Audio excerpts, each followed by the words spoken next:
Hello po, good morning po sa inyong lahat muli. Chapter 22 tayo ngayon ng mga gawa. So ito yung pagpunta ni Apostol Pablo sa Jerusalem na kung saan doon po ay dumanas siya ng matinding pag-uusig. Ano po? Pero alam na po ito ni Pablo kasi bago pa siya utusan ng Panginoon na ipauna na to sa kanya na sa pagpunta niya sa Jerusalem ay sa bawat bayan na kanyang dadaanan ay dadanas siya ng mga pag-uusig, pero sinabihan siyang huwag siyang panghihinaan ng loob dahil kasama niya ang Panginoon sa kanyang mga gawain. So, ayan, chapter 22, pakibuksan na po ang inyong mga Biblia, chapter 22 ng mga gawa. So, ano po, let's pray, hallelujah. Dakilang aming Ama at Diyos sa langit na laging nakamasid sa amin sa lahat ng oras at pagkakataon sa oras pong ito muli. Amin pong itinutulog sa iyo ang aming mga sarili at nais po naming maunawaan at malamang lubos ang patungkol sa mga kadakilaang ginawa niyo po sa amin, pasimula pa sa aming mga ninuno hanggang sa mga apostol, kung paano niyo po sila pinatatag at ginabayan sa kanilang pangangaral. At salamat po sa salitang ito nagdudulot sa amin ng pananalig at pagtitiwala sa iyo at kapangyarihan sa aming mga buhay, na kung paano kami sumunod at patuloy manindigan sa salitang ito. Kaya salamat po Ama, pinasasalamatan namin yung banal na Espiritu sa ngalan po ng Panginoong Heso Kristo. Amen. Amen. So chapter 22 po ng mga gawa, kasi matapos po itong si Pablo ay makarating doon sa Jerusalem na talagang siya po ay pinagbabantaan ng maraming tao dahil kanilang ipinapalagay na si Pablo ay nagtuturo ng labag sa kautusan ni Moses at kung ano-ano pang mga kasinungalingan ang kinang pinaparatang. At itong mga tao doon ay naudyukan na si Pablo ay talagang hagupitin. Pero basahin po natin verse 1. Sabi dito, mga magulang at mga kapatid, ito po yung pagpapaunawa ni Pablo, pagtatanggol niya sa kanyang sarili, pagtitestify niya ng kanyang sarili na siya ay tinawag ng Panginoong Jesus. Pakinggan po natin.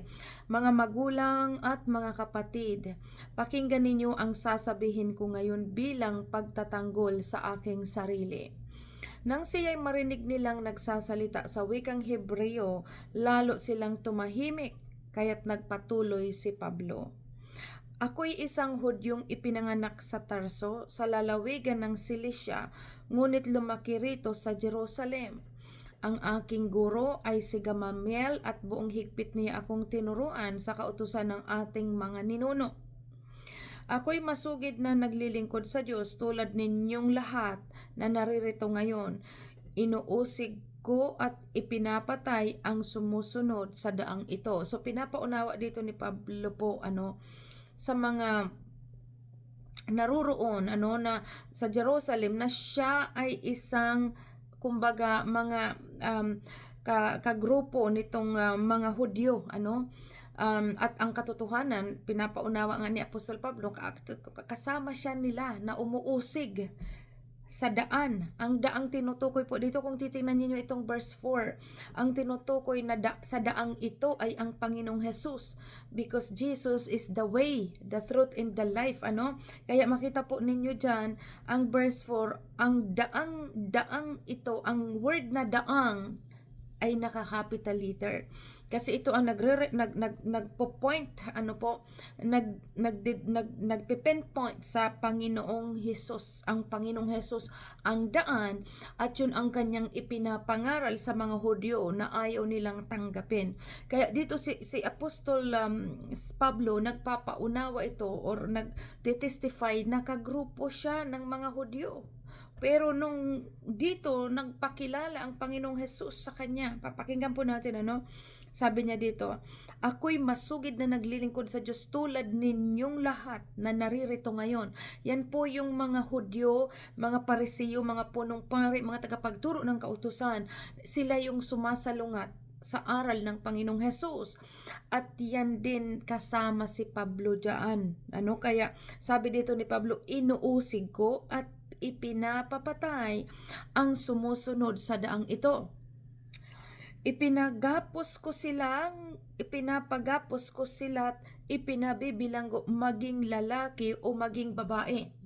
Yan po ang katotohanan na nabasa natin dito sa Acts. Kasi itong si Apostol Pablo, talagang kagrupo nitong mga Hudyo na ayaw paniwalaan na ang aral ng Panginoong Hesus. Kaya nga siya ipinapatay. At ang mga sumunod pang mga apostol, yun ang inuusig talaga ng mga Hudyong ito. Kaya dito si Pablo nagpapatunay na siya man din ay galing sa grupo nila, pero pinatunayan ng Panginoong Hesus na siya ang anak ng Diyos sa pamamagitan ng karanasan ni Apostol Pablo nung ma-encounter niya ang Panginoon. Kaya siya po dito nagtitestify sa mga Hudyo. Ayan, sabi dito, inuusig ko at ipinapapatay ang mga sumusunod sa daang ito. Ipinagagapos ko sila, ipinabibilanggo maging lalaki o maging babae. Makapagpapatotoo dito ang pinakapunong pari at buong kapulungan ng matatandang pinuno ng bayan. Binigyan pa nga nila ako ng musulat para sa mga Hudyo sa Damasco, kaya't pumunta ako roon upang dakpin ang mga kaanib ng daang ito, Panginoong Hesus, at dalhin sila sa Jerusalem ng nakagapos upang parusahan. So yun yung purpose ni Apostol Pablo po, noong siya po ay si Saulo, tinatawag na Saulo. Kasi grupo siya ng mga Hudyo na kumakalaban sa aral ng Panginoong Hesus. Kaya nga humingi siya ng permiso dito sa mga punong pari na pagpunta niya sa Damasco, kumbaga kakalad ka rin niya ang mga naniniwala sa aral sa patungkol sa Panginoong Hesus. Ang purpose niya pagpunta sa Damasco ay kalad ka rin, babae man o lalaki, sino man na nananampalataya sa Panginoong Hesus, paparusahan ni Pablo. At siya po ay sabi nga dyan, pumapatay siya dahil ayaw niya ng mga ayaw nila na may nangangaral ng katulad sa pangangaral ng Panginoong Hesus. Kaya si Pablo dito nagtitestify kagrupo ako ninyo na ganyan, nasalungat sa Panginoong Hesus, salungat sa nakaanib sa daang ito. Titingnan niyo po yung word na daang ito. Capital letter ang tinutukoy, ulitin ko pong muli, na ang tinutukoy, sino ba ang daan? Jesus is the way. Siya ang daan patungo sa buhay na walang hanggan. Kaya ito pinapaunawa dito ni Pablo, At sabi po dito, sunod sa verse 6, isinalaysay ni Pablo kung paano siya sumampalataya. So, pinaunawa muna ni Pablo na ako ay kumakalaban din sa Panginoong Hesukristo. Kumakalaban din siya sa aral tungkol sa daan ng katotohanan. Pero nung na-encounter ni Pablo, ito nang sabi dito, ipapaunawa ni Apostol Pablo kung paano siya nanalig at nanampalataya sa Panginoong Hesus sa kabila na siya ay grupo ng mga Hudyo na sumasalungat sa Panginoong Hesus. Kasi makita po natin, alam natin na ang mga Hudyo, mga Parisiyo, mga tagapagturo ng utos at mga punong pari at mga punong bayan ang nagpapako sa Panginoong Hesus sa krus. At yan ang kaanib dyan itong si Apostol Pablo sa mga paniniwalang yon. Kaya nang ito, isasaysay dito ni Apostol Pablo kung paano siya sumampalataya. Sabi dito, nang malapit na ako sa Damasco, magtatanghaling tapat noon, biglang may kumislap sa aking paligid na isang matinding liwanag mula sa langit. Kasi nga, ang purpose niya pagpunta sa Damasco, dala-dala yung sulat ng mga punong pari na ina-approve si Pablo na patayin or kalad ka rin ang mga naniniwala sa aral ng Panginoong Hesus. Yun ang purpose niya, kaya siya pupunta sa Damasco para persecute ang mga Christians. Pero ito ang saysay na, itong sa verse 6. Ito kung paano siya nanampalataya sa Panginoong Hesus. Nang malapit na ako sa Damasco, magtatanghaling tapat noon, may biglang kumislap sa aking paligid na isang matinding liwanag mula sa langit. Bumagsak ako sa lupa at narinig ko ang isang tinig na nagsalita sa akin, Saulo, Saulo, bakit mo ako inuusig? Ako'y sumagot, sino po kayo, Panginoon? Ako ang iyong pinag-uusig na si Jesus na taga Nazaret. Tugon ng tinig. Nakita ng mga kasama ko ang liwanag, ngunit hindi nila narinig ang tinig na nagsasalita sa akin. Ano po ang gagawin ko, Panginoon? Tanong ko. At tumugon ang Panginoon, tumayo ka at pumunta sa Damasco. Sasabihin ko sa iyo roon ang lahat na itinakda na dapat mong gawin. Nabulag ako dahil sa matinding liwanag na iyon, kaya't ako'y inaakay na lamang ng mga kasama ko at dinala sa Damasco. Doon ay nakatira si Ananias. Siya ay tapat na sumusunod sa kautusan at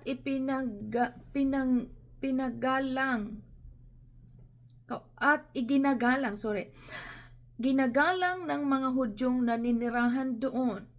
Pinapunta niya ako, tumayo sa tabi ko at sinabi sa akin, "Kapatid na Saulo, makakakita kang muli."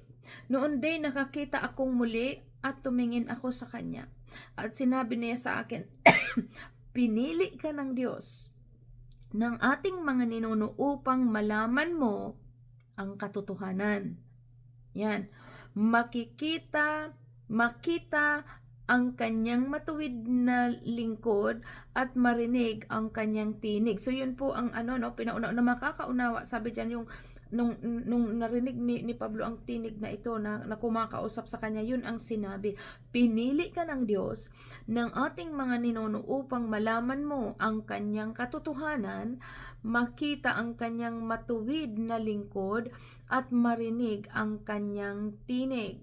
Sapagkat ikaw ay magiging saksi niya upang patutuhanan sa lahat ng tao ang iyong nakita at narinig." So, yun yung purpose kasi si Pablo nga ito salungat ito sa aral ng Panginoong Hesus.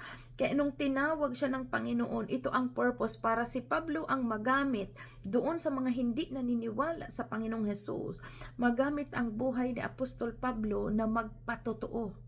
Itong bago siya tinawag na Pablo, siya po ay si Saulo. Kaya dito 16, "At ngayon, ano pa ang hinihintay mo? Tumayo ka na, magpabautismo at tumawag ka sa kanyang pangalan upang mapatawad ka sa iyong kasalanan." So yun yung time na yun, nung narinig na Apostol Pablo ang tinig ng Panginoong Hesus, na yun ang tumawag sa kanya upang makaalam ng katotohanan.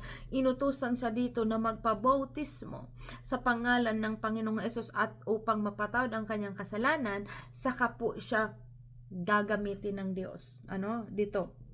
At ito na nga, pagkatapos ito, isinugo si Pablo sa mga hintel. Mga hintel hindi naniniwala tungkol sa Panginoon. Mga hintel, sabi diyan, "Nagbalik ako rito sa Jerusalem at habang ako'y nananalangin sa templo, nagkaroon ako ng isang pangitain. Nakita ko ang Panginoon na nagsasalita sa akin, 'Madali ka, lisanin mo ang Jerusalem sapagkat hindi tatanggapin ng mga tao rito ang iyong patutuo tungkol sa akin.' Sabi ko naman, 'Panginoon, alam na alam nilang isa-isa kong pinupuntahan ang mga sinagoga upang ipabilanggo at ipahagupit ang mga nananalig sa iyo. At nang patayin si Esteban na iyong saksi, ako'y naroon at sumang-ayon pa sa ginawa nila. Ako pa nga ang nagbantay ng mga balabal ng mga pumatay sa kanya. Ngunit sinabi sa akin ng Panginoon, humayo ka sapagkat isusugo kita sa malayo sa mga hintel." Yan isinasaysay ni Apostol Pablo po dito. Yan ang katotohanan. Kasama siya doon sa mga nagpapatay kay Esteban. Kasi si Esteban, kung maalala po natin, nagpapatotoo po siya ng Espiritu ng Diyos na nangangaral patungkol sa Panginoong Hesus. Pero maraming hindi naniniwala ang mga Hudyo. Kasama dito kasama si Apostol Pablo. At yung mga nagpapatay kay Esteban, mga nagbabato noon, yung balabal doon pa nilagay sa paanan ni Apostol Pablo, ni Saulo pa siya noon Kaya ito, isinasaysay ito ni Pablo na ganun ang nangyari, na sinabihan siya na talagang humayo ka at ipangaral mo sa hintil ang patungkol sa daang ito, which is ang Panginoong Hesus. At ito, 22. Hanggang sa mga sandaling iyon, ang mga tao ay nakikinig kay Pablo, ngunit pagkarinig sa huli niyang sinabi, sila'y nagsigawan patayin ang taong iyan, hindi siya dapat mabuhay. Dito po natin nakita itong mga taong ito until the end na si Pablo ay nagtitestify patungkol sa karanasan niya sa Panginoong Hesus. Nakikinig itong mga tao hanggang sa huli. Kaya ibig sabihin, talagang kumbaga kung sila'y maparusahan, sila na ang nag-decline ng aral patungkol sa Panginoong Hesus kasi narinig nila hanggang huli ang testify ni Apostol Pablo pero hindi nila pinaniwalaan. Narinig pero hindi pinaniwalaan. Kaya sabi dito, hanggang sa mga sandaling iyon ang mga tao'y nakikinig kay Pablo, ngunit pagkarinig sa huling sinabi, diyan, sila'y nagsigawan. So talagang tinapos pa nila ang pakikinig. So talagang doon masasabi, katulad ng salita ng Diyos, na binababalaan sila ng Panginoon, pero hindi nila sinusunod ang aral. Kaya katulad ng sinabi dito, ngunit pagkarinig sa huli niyang sinabi, sila'y nagsigawan patayin ang taong iyan, hindi siya dapat mabuhay. Ayan. Ganyan naman ginagawa nitong mga Hudyo. The same thing mula sa Panginoong Hesus hanggang sa mga apostol. At ganun din talaga ang kanya ng mga, kumbaga, hindi pinaniwalaan ang aral patungkol sa Panginoong Hesus. At sabi dito, kaya't iniutos ng mga pinuno ng mga sundalo na dalhin si Pablo sa himpilan at hagupitin upang malaman kung bakit gano'n na lamang ang sigawan ng mga Hudyo laban sa kanya. Ngunit nang siya'y magapos na nila ng panaling balat, sinabi ni Pablo sa kapitang naroon, ipinapahintulot ba ng batas na kaupitin ang isang mamamayang Romano kahit wala pang hatol ang hukuman? Nang marinig ito ng kapitan, pumunta siya sa pinuno at sinabi, ano ang gagawin mong iyan? Mamamayang Romano ang taong iyon. Kasi po nga pinahagupit si Pablo ng mga at sabi dito, kaya't lumapit kay Pablo ang pinuno ng mga sundalo at siya tinanong, ikaw nga ba ay Romano? Opo, sagot niya. Ito yung Romano, ito yung mga grupo ng mga nagsasamba sa mga bituin, sa mga stars, sa mga planeta, mga ganong mga ng Romano na hindi sila sumasamba sa tunay na Diyos, kumpara sa mga Hudyo na ito ay naniniwala kay Yahweh, Kaya nga lang itong mga Hudyong ito ayaw nilang paniwalaan ang Panginoong Hesus. Kaya ito ang purpose ni Apostol Pablo nung makilala niya ang Panginoon, ang Panginoong Hesus, yun ang ipinapangaral niya, siya ang daan ng mga Hudyo para makalapit sa Ama. Pero ayaw nila itong pakinggan. Kaya sabi dito, 28, sinabi ng pinuno, malaki ang ibinayad ko para maging mamamayang Romano. Kasi nga po, nung si Pablo ay hinahagupit na or sinabi dito ni Apostol Pablo sa kapitan na ipinahihintulot ba ng batas na hagupitin ang isang mamamayang Romano kahit walang hatol ang hukuman? Kasi hindi pwede sa mga Romano na kumbaga na basta na lang hagupitin na hindi muna dumadaan sa due process, kumbaga, Kaya dito si Pablo sinabi niya yon. Kaya nang marinig ito ng kapitan, pumunta siya sa pinuno at sinabi, ano ang gagawin mong iyan? Mamamayang Romano ang taong ito. Ibig sabihin kasi si Apostol Pablo dati talagang, sabi dyan, kaya isang Romano, kaya lumapit kay Pablo ang pinuno ng mga sundalo at siya tinanong, ikaw nga ba ay Romano? Opo, sagot niya. Sinabi ng pinuno, malaki ang binayad ko para maging mamamayang Romano. Kumbaga yung pinuno ng kapitan ng mga sundalo, kumbaga nagbayad lang siya para maging Romano. Kumbaga sa para maging citizen ka, kunyari sa akin, para maging citizen ako ng Canada, kailangan kong may bayaran. Pero hindi talaga pinanganak na Canadian citizen kasi Pilipino ako. So ito yung pinapaunawa dito ng Romanong namumuno na sabi niya, malaki ang ibinayad ko para maging mamayang Romano. Pero ito po, ang sagot ni Pablo. Ngunit ako'y isinilang na mamamayang Romano, sabi ni Pablo. Kumbaga sabi niya doon sa pinuno ng sundalong ito, kung ikaw nagbayad ka para maging Romano, malaki ang ibinabayad mo, pues ako, ipinanganak akong Romano. Katulad ng sabi ko nga po, kumbaga sa akin, halimbawa, ako'y Pilipino, pero ngayon ako'y Canadian citizen, nagbayad ako. Pero Pilipino ako dati. Pilipino. Ayan. Yan ang pinapaunawa ni Apostol Pablo dito sa pinuno ng sundalong ito na sinabi niya na kung ikaw nagbayad, ako'y hindi kasi ako'y ipinanganak na Romano. Sabi din, ngunit ako'y isinilang na mamamayang Romano, sabi ni Pablo. Kaagad lumayo ang mga magsisiyasat sa kanya. Natakot din ang pinuno ng mga sundalo sapagkat ipinagapos niya si Pablo gayong ito pala'y isang Romano. Kasi bawal sa kanila, sa mga Romano, na basta na lang hagupitin or ikulong na hindi dumadaan sa paglilitis. At ito ang ginawa nila kay Apostol Pablo. Kaya nung sinabi ni Pablo na ako man din ay isang Romano, natakot itong pinuno ng mga sundalo. At ito na po, sa verse 30, si Pablo sa harap ng kataas-taasang kapulungan.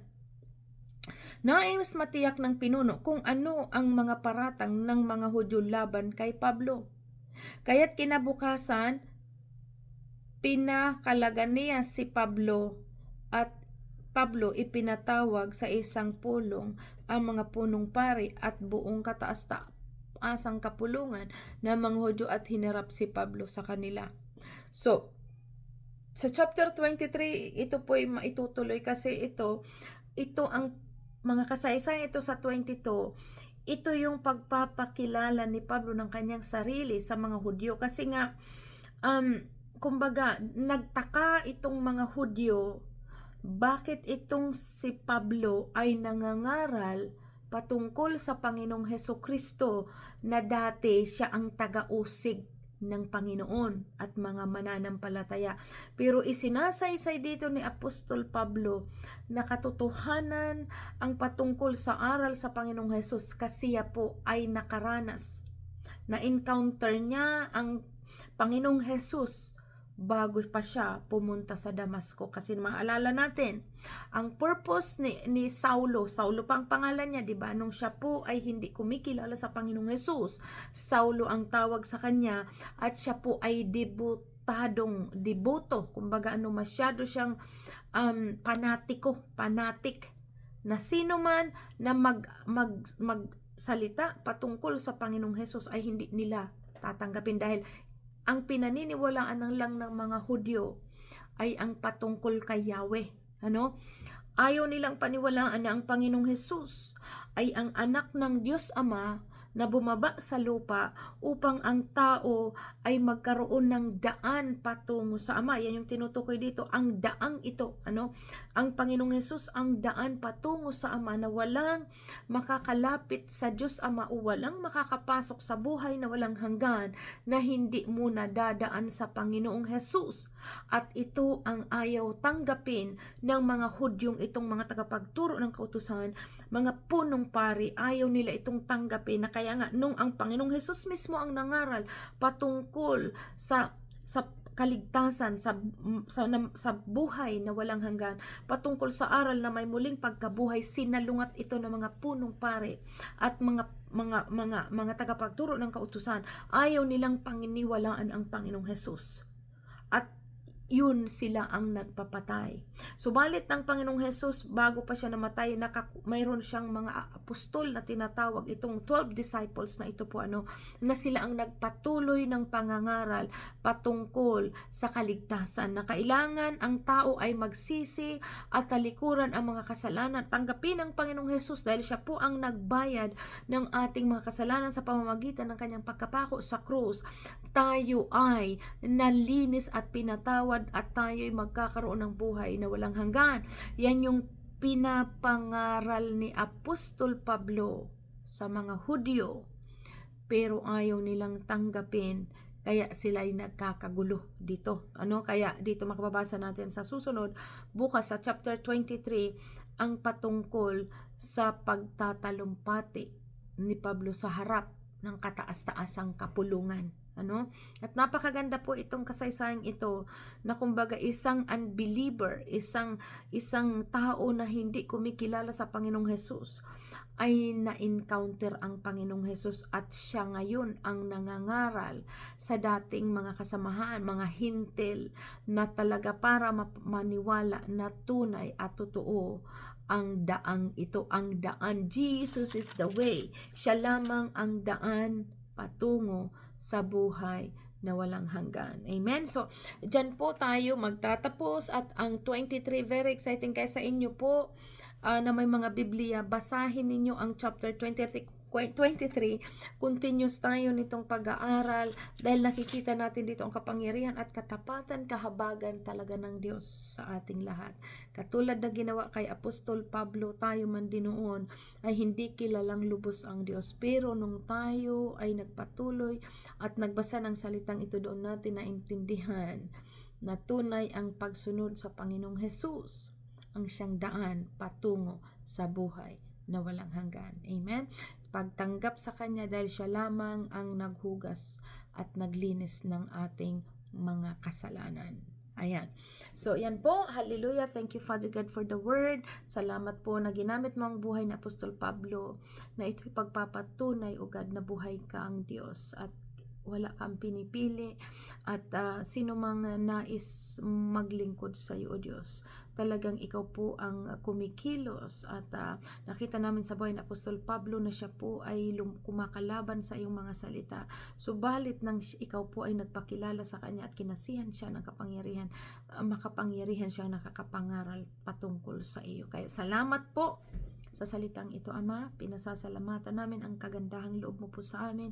Pinupuri ka namin sa ngalan ng aming Panginoong Hesukristo. Amen. Amen. So yan po, God bless everyone. Bye-bye.